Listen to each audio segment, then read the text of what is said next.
La frontière, racontée et illustrée par Antoine Guillopé. Alors la frontière, c'est une drôle de notion pour Jorg. Il est là, c'est son travail, il est garde-frontière. Il doit garder cette ligne au-delà de laquelle il y a l'inconnu.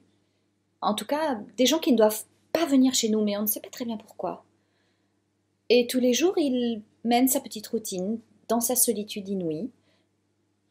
On n'a pas l'impression qu'elle lui pèse vraiment, pourtant elle est là, cette solitude. Donc chaque jour, il s'habille, il se fabrique des tartines, et il part s'installer à son poste de garde sous cet arbre. Mais un jour, il constate qu'il y a de la lumière de l'autre côté, de la lumière qui s'agite. Il y répond avec sa torche. Se pourrait-il que de l'autre côté de la frontière, il y ait quelqu'un peut-être comme lui? Qui sait?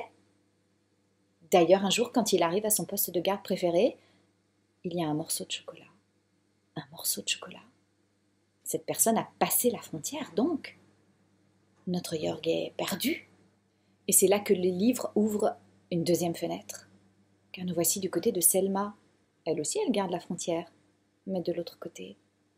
Et il y a ce drôle de bonhomme de l'autre côté de l'horizon qu'elle garde. Un jour, elle lui apporte du chocolat. Ce sera la première à oser franchir la frontière. Car rappelez-vous mon message, n'ayons pas peur des inconnus. Jamais. Alors allons-y.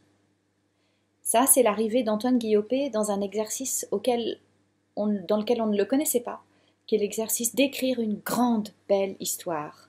Le texte est long, les illustrations sont vastes comme le ciel, comme ces univers dans lesquels évoluent Selma et Jorg. Je vous raconte pas la fin, mais ça finit bien.